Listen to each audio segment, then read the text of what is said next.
Лицемерие, вы? Üyüştemi anastan. Kovuyutuk soğat borgini. Bismillahirrahmanirrahim. Elhamdülillahi ve salatu ve selamu ala Resulillah. Assalamu alaikum ve rahmatullah ve barakatuh. Ан-нифак, лицемерие. Один из страшнейших и ужасных, отвратительных грехов, который объясняется учеными так, что он мин аль-ма'сия мухлика мин дахиль аль-инсан. Это грех, который уничтожает человека изнутри. Лицемерие – это когда человек имеет на сердце одно, а на языке противоположное тому, что у него на сердце. Лицемерие, оно делится на неверие, как, например, те, которые были при пророке, алейхиссалату вассалам, выдавали себя за сподвижников, на самом деле не были таковыми.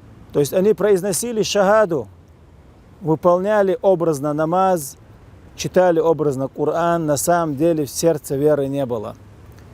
Это неверие. О них в Коране Аллах говорит: «Аста'иду биллах, инналь мунафикина фи даркиль асфали минан нар». Воистину, на самом низу ада будут гореть вечно аль-мунафикун, то есть те, которые лицемерили, в сердце пустота, на языке шахада. «Валян таджида лахум насира», сказано далее. И они не найдут для себя ни покровителя, ни помощника, ни заступника. То есть вечно в аду для них нет ни спасения, ни того, кто может за них заступиться или же помогать им. Есть еще лицемерие, которое мы встречаем в повседневной жизни, в быту.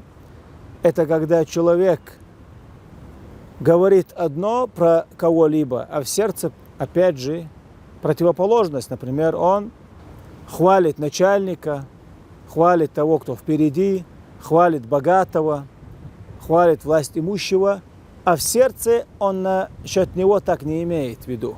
То есть он и не верит в то, что говорит. Например, говорит, что он красив, храбрый, щедрый. На самом деле в сердце он считает, что он глупец, что он трус. И, зная его истинную сущность, обманывая, говорит на языке одно. Это тоже лицемерие, но это грех. Это грех, потому что он говорит неправду, он говорит не искренне, он говорит не от души.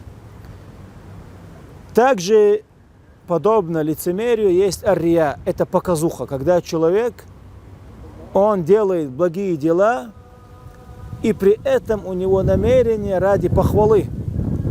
У него намерение ради того, чтобы его хвалили, уважали, почитали, возвеличивали. Это тоже страшный большой грех, валь-аяду билля, показуха. Они, эти все грехи, отвратительнейшие, миналь мухлика, уничтожающие человека изнутри. Почему? Потому что человек, он гниет изнутри. Эти грехи сидят в сердце, внутри, в глубине души. И эти страшные грехи, они уничтожают человека. При пророке, алейхиссалату вассалам, Мухаммаде, были образно сподвижники, которые показывали, что они сподвижники, что они мусульмане. И пророк, алейхиссалату вассалам, некоторых даже именами назвал и опозорил их при жизни. Потому что Аллах Всевышний дал пророку знать их тьму и грязь в их сердцах. То есть Аллах Всевышний, Он знает, что у нас внутри. И Аллах откровением дал знать пророку, что такой-то сын такого-то, такой-то сын такого-то. Их десятками пророк, алейхиссалату вассалам, разоблачал. И они, покрасневшие, опозоренные, униженные, убегали из мечети. При пророке были такие люди, которые видели чудеса, видели пророка, алейхиссалату вассалам, видели его характер, видели его жизнь. И ясно видели, что это действительно пророк Всевышнего, но из-за их грязи в сердцах, из-за их каких-либо страшных, грязных, темных качеств, такая как ненависть, зависть и тому подобное, они лицемерили. Они лицемерили, и таким образом они были подлыми, грязными людьми. Как отличить лицемера от нелицемера? Есть примерные качества, которые можем посмотреть и допускать, что этот человек, он близок к лицемерию. Но сказать 100%, что этот человек лицемер, не верит сердцем, мы не можем. Но посланник Аллаха, алейхиссалату вассалам, в хадисе от Абу Хурайра перечислил признаки лицемера, качество лицемера. И сказал: аятуль мунафик тhalаth. 3 качества лицемера. Он сказал: иза хадатha казаб. Когда говорит, он лжет. То есть часто лжет, обманывает, это как болезнь.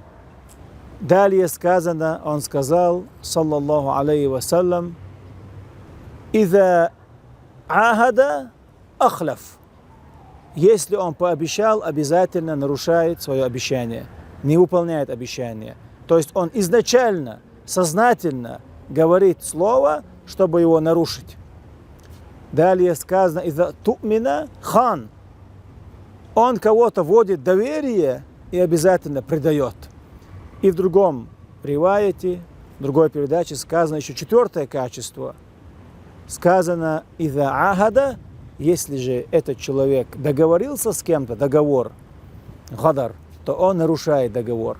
То есть эти качества, если кто-то имеет, пусть он знает, что у него качество лицемера, вал'ияду биллахи та'аля. Как освободиться от лицемерия, как освободиться от показухи, как освободиться от этого грязного качества, которое уничтожает человека изнутри. Есть разные способы. Один из способов – это уединяться, быть одному, ходить на намазы джамаатам, особенно утренний намаз. Ученые сказали, в течение 40 дней, кто стабильно ходит регулярно на утренний намаз в мечеть, этот человек, Аллах очищает его от качества нифака, лицемерия.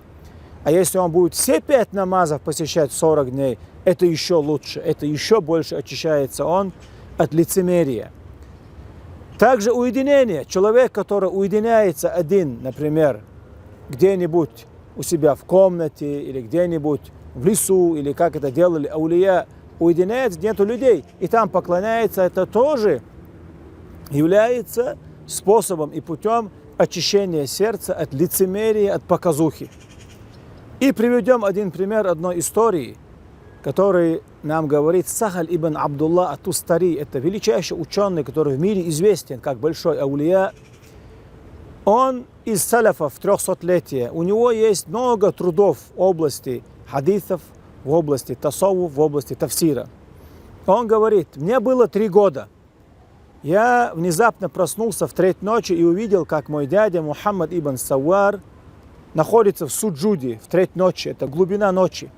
Когда его дядя встал и закончил намаз, он посмотрел на своего племянника и сказал: «Аля тазкуру Аллаха аллази халакак кама янбаги». О Сахаль, 3 годика ребенку, разве ты не восхваляешь Аллаха, как подобает, ведь Он тебя создал? Тогда Сахаль сказал: как мне восхвалять Его? Ему дядя подсказал: будь внимателен, сердцем, смотрите, не шевеля языком, то есть он языком не двигает, только сердцем произносит 3 слова: «Инна Аллаха ма'и», воистину Аллах знает обо мне все.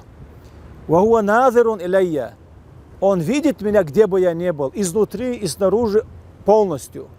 «Ва хуа шахиди», и Он свидетель тому, что я делаю, как в этом мире, так и в той вечной жизни. 3 раза сердцем, не шевеля языком, повтори и ложись спать. И так каждую ночь. Этот ребенок это делал регулярно. Прошло время, он подошел, сказал: о, дядя, теперь что? Он сказал: теперь по 7 раз. Прошло время, он опять подошел, спросил, что дальше? Он сказал: теперь по 11 раз. И вот так вот он регулярно, веря эти слова, чисто сердцем, не языком повторял. И сказал Сахаль ибн Абдулла: я почувствовал особенную сладость веры, и я почувствовал особенную силу веры. У меня появился особенный нур, счастье и радость в выполнении благих дел. И я сказал это у дяди. Тогда мне дядя улыбнулся и сказал: о Сахаль, теперь будь внимателен. Разве будет совершать грехи тот, который знает, что Аллах о нем знает, видит его, и он свидетель тому, что он делает? И Сахаль ибн Абдуллах сказал, что я после этого стал из великих ученых и больших аулия. Аллах дал ему по причине того, что с малых лет его дядя вложил в него единобожие, вложил в него искренность, вложил в него чистоту. Поэтому, дорогие мусульмане, если мы хотим быть чисты от лицемерия, от показухи, от других грязных качеств, надо заниматься своим сердцем, так как эти грехи, они находятся в глубине души, в сердце. Поэтому я советую себе и вам уединяться часто, быть одними, ходить на утренние намазы в мечети, посещать мечети и заниматься своим сердцем, восхваляя Аллаха, как подобает. Акулю хаза ва астагфируллаха ли ва лакум.